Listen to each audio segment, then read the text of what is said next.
Hello everyone, Avid Assistant here, coming to you from a hotel room as I'm temporarily down in London to teach a Stepping Up to First Assistant Editor course for screen skills, which leads us in very nicely to the topic of today's video, which is this book here, Every Frame Counts by Jared Simon.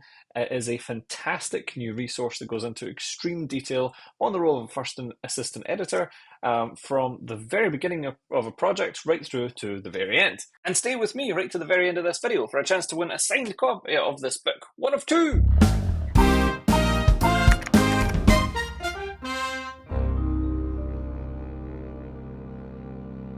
But before I go too deep into this incredible book, let me first introduce the author, Jared Simon. Now, Jared is an editor and first assistant based in Los Angeles with credits on productions such as Ad Astra, The New Mutants, and Spaceman, and many more going back 10 years. Now, while predominantly working in the feature film space, Jared also has credits on several TV projects, stuff like New Amsterdam and Blood Drive. All this is to say that he is an extremely experienced editorial professional working at the very highest end of post in Hollywood, meaning the knowledge that is to be found in this book is not based on theory or interviews or research, but it's coming directly from a consummate professional at the very top of the game. And what a fountain of knowledge this is indeed. Written as a collection of revised and structured notes from Jared's own workflows and time in the industry, describing his approaches to working on long-form feature films all the way through editorial. It's an absolutely invaluable resource for anyone with a few years of editorial under their belt, looking to get a step up to a first.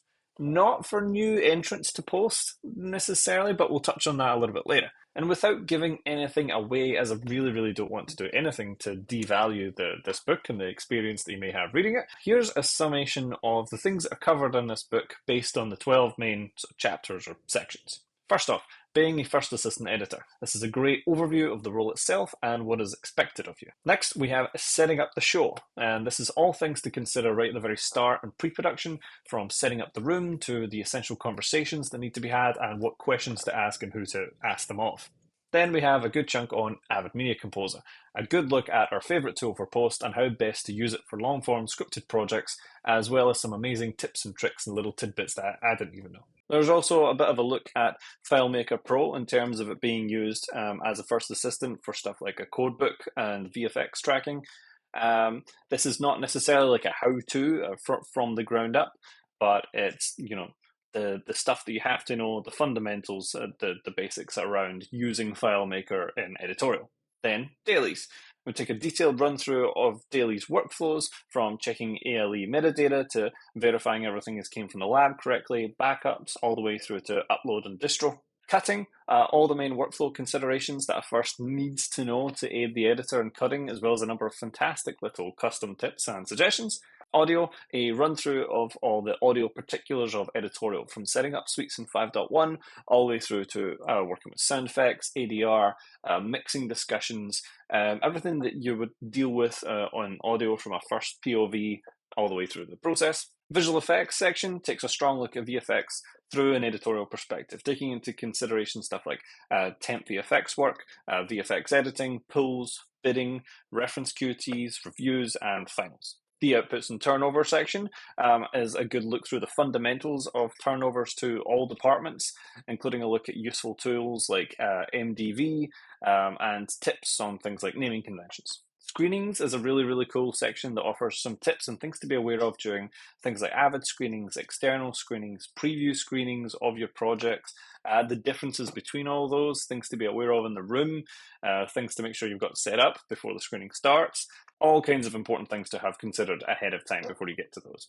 Digital intermediate section is understanding stuff like the DI workflow, color pipelines, tracking DI effects, confidence checks, quick times, things like that. Then lastly, there's the wrap section, which is winding down the project, final backups and check-ins, and even as well like a few tips on prepping for your next job and finishing touches. Now, as well as going into detail on all those incredible topics, the book also has this incredible glossary at the end, providing details and explanations of all terminology and acronyms used throughout, since the world of editorials and film and television in general is absolutely full of acronyms and shorthand and terminology and other language. So you will find a reference in the book right next to many of these words as they're used, referencing the glossary at the end, where it will give you a fuller explanation. And speaking of references, Jared has also very kindly offered a number of downloadable assets that you can download with you, whether you've got the physical copy of the book or the ebook, on a web page to take a look at, so that you can have a further explanation on top of him describing something. You can see it for yourself with these downloadables that he's put there for reference. And there's also a page of recommended resources online for assistant editors at the end of the book, featuring some very, very fantastic choices of resources, I must say so myself. In fact, that was actually how I first found out about this book last year, before it was finished, before it was released, when Jared actually reached out to very kindly ask permission if he could list the channel as a resource at the end, which was, of course, my absolute pleasure. And now that I've got my copy of the book and I've gone through it a couple of times, and thoroughly highlighted and dog-eared pages and left more than one bookmark in various points, which isn't something I normally do with books. I don't usually like to do that, but Jared does have a section at the beginning of the book specifically suggesting that you can do that, so I feel like this is fair game. I'm so glad that I did get to find out about this book early on, and I got my chance to have a read through, and that I've just found it, because it's been a really, really amazing read, and definitely one of my absolute favourite books on post-production, because it highlights the role of a first, specifically looking at the role as a first on a feature. But a lot of the workflows and general principles can be applied whether you're working in television or other areas as well. It's highlighting and going into in depth a role that just isn't talked about enough, which was one of the original inspirations for the channel. Right, now at this point, now that I've thoroughly recommended the book, and I definitely do recommend the book, and I've told you what it is and what it contains, let me take a beat and I'll tell you what it isn't, because I feel like that's quite important as well. So first of all, this book, it's not a book for newcomers to the industry. If you're looking to learn Avid Media Composer, if you're looking as like a kind of soft entrance into assistant editing, if you're still a student, you're maybe just wondering about the role, you may not be quite ready for this book. This might not be the book for you. I'd say it's mostly targeted at second assistant editors who have a decent kind of level of experience. They have several credits under the belt, and they're looking to deepen and expand the knowledge because they're looking to reach higher. They're looking to take on the role of a first and take on more responsibility. Especially as throughout the book, Jared goes deep into many of the topics that I listed earlier, and he does so from the perspective of a first assistant editor on long-form features. So there isn't always room to introduce and fully explain topics that are being discussed. So strong foundational knowledge of all of these sort of editorial workflows and the basic structure is strongly recommended. Good thing I happen to know a half-decent YouTube channel where you can learn a lot of this stuff in it. Also, you may have noticed that throughout this video, I've said a couple of times that this book is from the perspective of a first AE in long-form feature films, which I have specified for a reason, as Jared has very graciously laid out his workflows, knowledge, and approaches to feature film first assisting. And well, much of this could definitely translate to long-form scripted TV, especially the way it's made nowadays. Not all of it will, and definitely not a lot of it, I'd say, would necessarily translate to an unscripted realm. In fact, I'd say there's even a number of things that might be specific to the United States and USA-based or USA-funded projects that aren't necessarily a part of editorial workflows elsewhere in the world.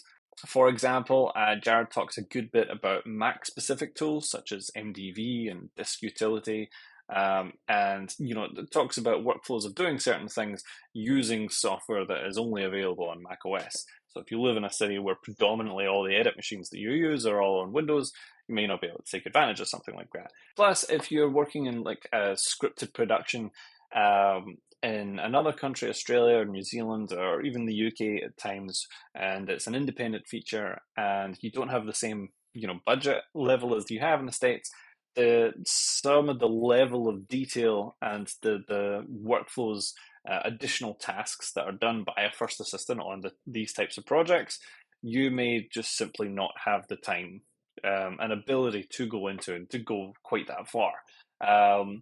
Just depends on the setup of the project. If there's only one assistant editor, there isn't a first and a second, or you have so many other things you're being asked to do, you might not be able to.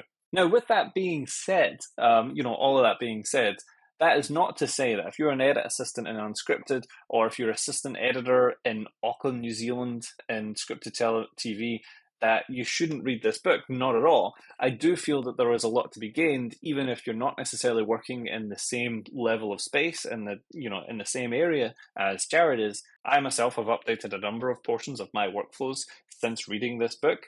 And made improvements and tweaks to ways that I approach things based on knowledge that I've learned here. And I think editorial professionals everywhere could gain a whole heck of a lot out of learning from Jared's experience and the copious notes that he's taken in the process. Because as is mentioned in the foreword and the introduction to this, this book is sort of born out of Jared always taking very detailed notes across his career and the things that he was doing and the approaches he was using and the solutions that he was coming up with. It was always taking lots and lots of notes, and this has been formulated into this book for all of us. And for an absolute steal price of about £28 for the paperback copy, which I have here, this is a phenomenal resource that really doesn't have much of a peer in the market at the moment. But please, don't take my word for it. Check out the book for yourself at the link in the video description, where you can purchase an ebook, paperback, or a hardback version of the book. I myself love physical copies of any books, but I will say that the ebook for this one would be quite fantastic as well for clicking directly on links to the downloadable assets and things that are being referenced at various parts in the book. However, speaking of physical copies, there will be 2 signed copies of this book by the author for 2 lucky viewers of this channel. So if you'd like to snag yourself, one of these books, please just follow the link below to the Google form where you can enter the draw simply by providing a name and email address, a way to contact you, if you are selected. I will leave the draw for these signed copies open for submissions for, say, about 3 days from the time this video drops. So 72 hours from the time that this video initially launches. And all of my paying YouTube members as well as Patreon subscribers will automatically be entered into the draw right away. So if you want to compete with them, fill out the form below and submit your name. And all of the winners will be announced exactly 1 week after this video dropping, giving us time to reach out to them individually and make sure that we hear back, arranging shipping, all of that kind of fun shenanigans. But if you're catching this video after that time has passed and you're not one of our lucky 2 winners, then the link to purchase this book will be in the video description, and I would highly recommend you do so because it is absolutely fantastic.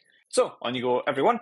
Enter the draw. Best of luck to you all, and I'll see you next week to announce the winners. And for everyone else, hopefully soon we'll be able to chat about your lovely favourite new book purchase of 2025. Until then, see you.